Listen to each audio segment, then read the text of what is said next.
गरीब के घर आया नया पंखा और फ्रिज।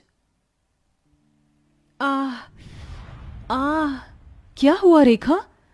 गर्मी के मारे मेरे हाथ पैरों पर ये दाने निकल आए हैं। भाभी, थोड़ा सा बर्फ ला दीजिए। थोड़ा बर्फ लगाऊंगी तो आराम मिल जाएगा। रेखा, गर्मी को देखते हुए उस बर्फ वाले ने अब 100 रुपए की बर्फ कर दी है। और तुम तो जानती हो कि तुम्हारे भैया पूरे दिन में ही मुश्किल से 60-70 रुपए कमा पाते हैं। हे भगवान, भाभी अब मैं क्या करूं? मुझसे तो ये जलन और बर्दाश्त नहीं हो रही। अगर इस गर्मी में हमारे घर में भी एक फ्रिज होता तो हमें ऐसे एक बर्फ के टुकड़े के लिए तरसना नहीं पड़ता। रेखा के दाने से हो रही जलन को देख समीक्षा धूप में नंगे कुएं के पास जाती है और वहां से ठंडा पानी लाकर अपनी नंद को देती है, जिससे नहाकर उसकी नंद को थोड़ा आराम मिलता है। अब जाकर थोड़ा आराम मिला, लेकिन भाभी फिर थोड़ी देर में मुझे पसीने आने शुरू हो जाएंगे। फ्रिज तो बहुत दूर की बात है, हमारे घर में तो एक पंखा तक नहीं है। रेखा, तुम तो जानती हो कि तुम्हारे भैया दिन भर में कितना कमा पाते हैं और मुझे भी खाना बनाने के महीने का सिर्फ 2000 रुपए ही मिलते हैं। इसमें ही हमें सब देखना होता है। लेकिन कब तक भाभी हम इस गर्मी को बर्दाश्त करेंगे? दोनों नंद भाभी गर्मी को लेकर आपस में बात कर ही रहे होते हैं कि तभी वहां समीक्षा के दोनों बच्चे मोनू और मालती स्कूल से आ जाते हैं। माँ, बहुत भूख लगी है, जल्दी से खाना दे दो, भूख बर्दाश्त नहीं हो रही है। क्या हुआ बच्चों? और आज तो मैंने रोटी तुम्हें ज्यादा दी थी। क्या तुम लोगों ने स्कूल में लंच नहीं किया? माँ, सारा खाना गर्मी की वजह से खराब हो गया था। लेकिन ऐसे कैसे? रात की सब्जी तो मैंने कई बार गर्म करके तुम दोनों को दी है। भाभी, वो ठंड की बात थी, अब गर्मी है। माँ, बहुत भूख लगी है, जल्दी से खाना दे दो। तुम हाथ मुंह धो लो, मैं तुम्हारे लिए खाना लगाती हूँ। समीक्षा दोनों बच्चों के लिए खाना निकालने के लिए जैसे ही कढ़ाई खोलती है तो कढ़ाई की सारी सब्जी खराब हो चुकी थी और उसमें से बहुत गंदी बदबू आ रही होती है। हे भगवान, 2 घंटे पहले ही तो मैंने सब्जी बनाई थी, इतनी जल्दी खराब कैसे हो गई? कहा था ना मैंने, ये गर्मी का मौसम है। अगर आज हमारे घर में एक फ्रिज होता तो ऐसे खाना खराब नहीं होता। जहां गर्मी में पंखा न होने की वजह से वो लोग चैन से सो नहीं पाते थे, वहीं फ्रिज न होने की वजह से रोटी भी ढंग से नहीं खा पाते हैं। दीदी, बहुत गर्मी लग रही है, नींद नहीं आ रही है मुझे। मोनू, गर्मी तो मुझे भी लग रही है। क्या हुआ तुम दोनों को? वैसे ही गर्मी की वजह से मुझे नींद नहीं आ रही है, ऊपर से तुम दोनों हो की। वो क्या करे, गर्मी की वजह से हमें भी नींद नहीं आ रही है, ऊपर से गुमोरी और मच्छर। बाबा, आप पंखा कब लेकर आओगे? हम इस गर्मी में पंखे के बिना और नहीं रह जाता। देखो ना, हमारे हाथों पर कैसे गुमोरी हो गई है। मोनू बेटा, जब बाबा के पास पैसे आ जाएंगे तो वो जरूर पंखा लेकर आएंगे। अपने दोनों बच्चों को गर्मी से इस कदर परेशान होता देख समीक्षा रात भर अपने दोनों बच्चों को पंखा करती रहती है। गर्मी की वजह से पूरे परिवार को हर दिन बहुत मुश्किलों से गुजरना पड़ रहा था। धीरे धीरे बढ़ती गर्मी की वजह से सब लोगों की हालत अब काफी ज्यादा खराब होने लगी थी। सबके शरीर पर घमौरियां, रैशेज, दाने ये आना तो अब आम बात हो गई थी।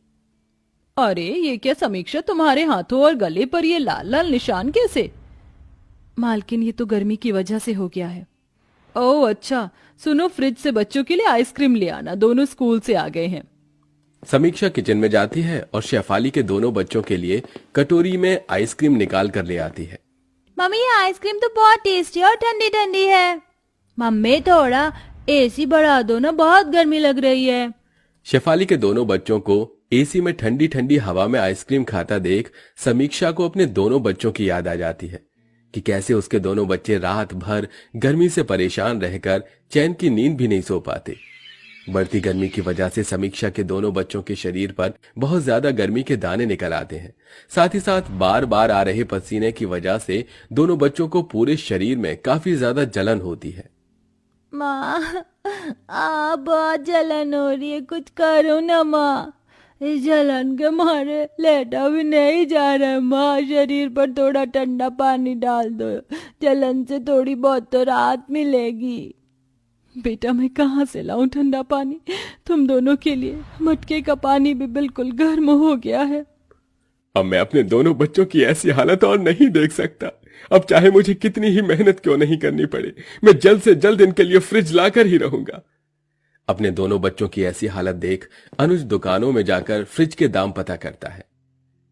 भाई साहब, ये वाला फ्रिज कितने का है? अरे ये पूरे 35,000 रुपए का है। क्या 35,000 का? ये तो बहुत ज्यादा महंगा है। अगर आपको ये महंगा लग रहा है तो आप ये ले लीजिए, ये पूरे 5,000 रुपए का है। सेकंड हैंड है लेकिन काम चलाऊ है। भाई साहब, मुझे आप बस कुछ दिनों की मोहलत दीजिए। मैं जल्द से जल्द 5,000 रुपए इकट्ठा करके ये फ्रिज यहां से खरीद ले जाऊंगा। जहां अनुज पहले मजदूरी का काम करता था, वहीं अब 5,000 इकट्ठा करने के लिए चिलचिलाती धूप में अनुज पत्थर तोड़ने का काम करता है। आह आह मेरे पैर। नंगे पैर काम कर करके मेरे पैरों में छाले पड़ गए हैं, लेकिन मैं ऐसे हार नहीं मान सकता। अपने बच्चों के लिए तो मैं फ्रिज ला कर ही रहूंगा। रोज धूप में इतनी मेहनत करने की वजह से अनुज के हाथ पैरों में गर्मी की वजह से छाले पड़ गए थे, लेकिन अनुज अपने दोनों बच्चों के लिए कड़ी मेहनत करता है और कुछ दिनों के अंदर 5,000 रुपए इकट्ठा कर लेता है। अनुज उन पैसों को लेकर सेकंड हैंड फ्रिज लेने के लिए दुकान पर जा रहा होता है कि तभी उसे रास्ते में एक घायल लड़की दिखाई देती है, जिसे देख अनुज भागा भागा उसके पास जाता है। आप ठीक तो हैं? आपको ये चोट कैसे लगी? 2 चोर मेरा पर्स छीनकर भाग रहे थे। उनके पीछे भागते भागते मैं इस पत्थर से टकरा गई और मेरे सर पर चोट लग गई। अनुज उस लड़की को नजदीकी हॉस्पिटल ले जाता है और उसकी मरहम पट्टी करवाता है, जिसके चलते फ्रिज खरीदने के लिए जुड़े हुए सारे पैसे उस औरत के इलाज में लग जाते हैं। जिसके बाद अनुज घर आ जाता है और सारी बात अपने परिवार वालों को बताता है। एक तो आपने इतनी मुश्किल से 5,000 रुपए जोड़े थे और वो भी आपने उस लड़की की मदद करने में खर्च कर दिए। तो क्या उस लड़की को सड़क पर ऐसे घायल पड़े रहने देता? हम लोग गर्मी तो बर्दाश्त कर सकते हैं, लेकिन अगर उस लड़के को कुछ हो जाता तो? अनुज की बात सुन रेखा चुप हो जाती है, जिसके बाद अब पूरा परिवार फिर से गर्मी झेलने लगता है। लेकिन दिन पर दिन बढ़ रही गर्मी से अब मालती और मोनू की तबीयत और ज्यादा खराब रहने लगी थी। अब मेरे दोनों बच्चों का क्या होगा? गर्मी में उनकी ऐसी हालत देख मुझसे रहा नहीं जा रहा है। अब तुम ही कुछ चमत्कार दिखाओ भगवान, हम गरीबों पर कुछ तो रहम कर। समीक्षा ये कहते हुए किचन में खाना बनाते बनाते रोने लगती है कि तभी वहां शेफाली आ जाती है और उसकी सारी बातें सुनती है और उसे थोड़ी देर बाद उसे हॉल में बुलाती है। जी मालकिन, आपने बुलाया? तुम्हें कुछ देना था, ये लो। ये तो वो मैंने दरअसल तुम्हारी सारी बातें सुन ली थी जब तुम किचन में रो रही थी। तुम्हारी तरह मैं भी एक माँ हूँ और एक माँ ही दूसरी माँ का दर्द समझ सकती है, और तुम्हारी ऐसी हालत मुझसे देखी नहीं गई, इसलिए मैं तुम्हें पंखा दे रही हूँ तुम्हारे बच्चों के लिए। मेरी तरफ से ये एक तोहफा है। अब तुम्हारे बच्चों को गर्मी से और परेशान नहीं होना पड़ेगा। शेफाली की बात से समीक्षा की आंखों में आंसू आ जाते हैं। समीक्षा उस पंखे को घर लाती है। अनुज पंखे को लगा देता है। पंखे से आ रही ठंडी ठंडी हवा से मानो सबकी गर्मी उड़नछू हो चुकी थी। दोनों बच्चे भी ठंडी हवा के मजे ले रहे थे कि तभी उनके घर के दरवाजे पर दस्तक होती है। अनुज जैसे ही दरवाजा खोलता है तो उसके सामने वही लड़की को खड़ा पाता है जिसकी उसने मदद की थी। आप यहाँ? जी, वो मैंने अस्पताल के आसपास लोगों से पूछकर बड़ी मुश्किल से आपके घर का पता ढूंढा है। उस दिन आप मुझसे बिना मिले ही चले गए थे और मैं आपका ठीक से शुक्रिया अदा भी नहीं कर पाई। मुझे पता चला जो पैसे आपने मेरे लिए खर्च किए वो पैसे से आप अपने परिवार के लिए फ्रिज लाने वाले थे।